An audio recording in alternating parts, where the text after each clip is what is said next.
and welcome to yet another camera comparison. My name is Sam from Verse.com, and today we are taking a closer look at how the camera system of the Sony Xperia 1 Mark III performs in direct comparison to the one of the Samsung Galaxy S21 Ultra. The differences already start with the amount of rear cameras. While the Sony has 3 cameras built into the device, Samsung has 4. But Sony uses a variable telephoto camera lens, which theoretically lets it count as 2 different cameras. And while Samsung's wide angle has 108 and the ultrawide 12 and the 2 telephoto cameras have 10 megapixel, the Xperia has 12 megapixel on all 3 cameras. It will be interesting to see if the variety of different megapixel will make a difference. Now let's start straight away with our camera comparison. Let the facts speak.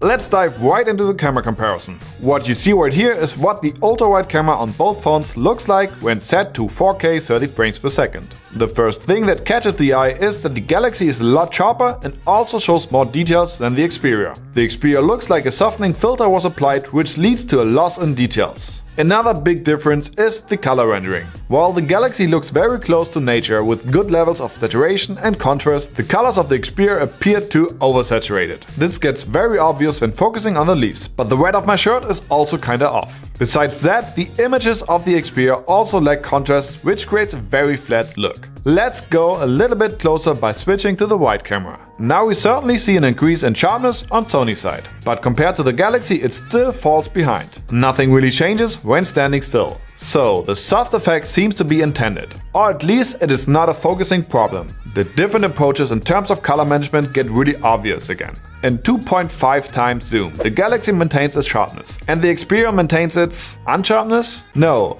But the softening effect is really significant again. And when switching to maximum zoom in video, which is 20 times zoom on the Galaxy and 12.5 times zoom on the Xperia, the differences in quality gets even more obvious. The Sony is very blurry, while the Galaxy is actually pretty decent. In terms of stabilization, the Galaxy does an excellent job, while the Sony is a little bit shaky. Concerning the macro capability, both phones seem to be on par. This is something that can't be said about the autofocus. The Xperia is just way faster and more accurate than the Galaxy when it comes to objects that suddenly appear in the frame. Same can be said about the continuous focus, where the Galaxy doesn't seem to focus at all. We have to admit that we were a little bit confused about the results of the Galaxy, which were a lot better in previous focus tests. The only explanation we could find was a recent software update on Samsung's side, which could have had an effect on the focus. If you own a Galaxy, feel free to tell us in the comments below if you had similar experiences. If you are a fan of slow motion, both phones certainly got you covered. The Xperia is able to shoot 120 frames per second in 4K, whereas the Galaxy is capable of 960 frames per second in 720p. And again, before we take a closer look at photography on both phones, a really important part of the videography feature is the front camera audio and video quality. So this is actually the sound and video quality of Sony Xperia's 1 Mark III's front camera. And this is the sound and video quality of Samsung's Galaxy's S21 Ultra's front camera. And now let's switch to photography. We start off with the rear camera portrait feature, where the biggest point of interest definitely is how good the algorithm of the camera systems manages to differentiate what should be in foreground and what is actually part of the background. And in our first example, both softwares seem to do a very good job. But the Xperia seems to be having a lot of trouble with the dynamic range. And as a result of that, it blows out the background completely. From the portrait feature perspective, the next example is very good again. But the Xperia is too bright and looks flat, while the Galaxy is maybe a little bit too dark. The next picture shows a huge software issue on Sony's side, where the algorithm is not able to differentiate the object in the background and my head, while the Galaxy blurs out my smartphone. Besides that, the background is again blown out on the Xperia, which seems to be a big problem of the newest Sony. In the next shot, brightness is once more the biggest difference, but here we actually prefer the bokeh effect of the Xperia. The Galaxy is just too blurred out. In the last example, both do a quite good job, managing the tricky portrait mode's depth of field reasonably well.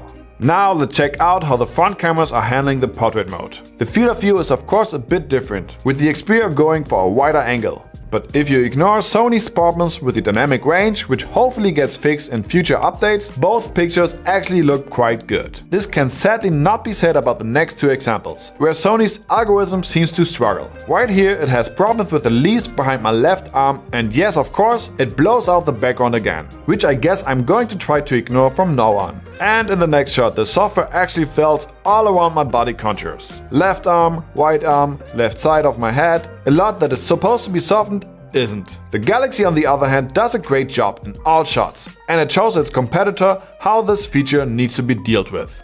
Alright, let's move back to the rear camera system and take a closer look at all the different cameras. Starting with the ultra-wide lens again, you can see that both phones take equally good pictures, quality-wise, with a different approach on their color rendering. The Xperia shows slightly more saturated colors, except for some weird reason when it comes to blue. And when cropping in, we notice that the Xperia has a slight advantage in terms of details over the Galaxy. The wide camera shows similar results, with the main difference being the color management again. But when switching to 3x zoom, the Galaxy seems to get the upper hand by maintaining its sharpness a bit better than the Xperia. And when moving even closer to 10x zoom, well, the Galaxy just has a great zoom camera, and the differences in sharpness and details are significant. This gets of course even more obvious when maxing out the zoom, where Samsung's picture is still usable and the cropped in version of the Xperia is just a blurry mess. Now let's see how they perform when you want to get really close to an object. Well, I guess it's needless to say that the Galaxy simply has the upper hand here. It gets way closer to the coin than the Xperia, and all the details, like scratches and so on, are becoming visible. Before we take the transition to nighttime conditions, here are some more samples for you to get a better overview of the performance of the two camera systems. Normally we keep it quiet at this part of the video and let you judge on your own. But in this picture, the new Xperia greatest weakness of burning out certain parts of the picture is just too overwhelming again. That we had to comment. The camera really struggles with the brighter parts of the image, and we really hope that Sony will be able to adjust this in the future. Nighttime photography and videography is always a tough test on a smartphone. In this comparison, the Galaxy starts with a very good result and continues with the same quality. The focus seems on point and the flares around the lights are not too much. That is something you can't say about Xperia's pictures, which have again overall a very soft focus. And the flares around the lights are something that no one wants to see, at least if it's not intended. Switching to the video feature, starting with the wide camera. The main difference between them is the brightness. While Samsung does a good job by lightening up its image, the Xperia is unfortunately very dark. In terms of sharpness, both are doing an acceptable job, I guess. Not great, but okay. Putting the system on ultra-wide, we get the same results in terms of brightness. But this time both are losing a lot in terms of sharpness. The videos on both are full of grain.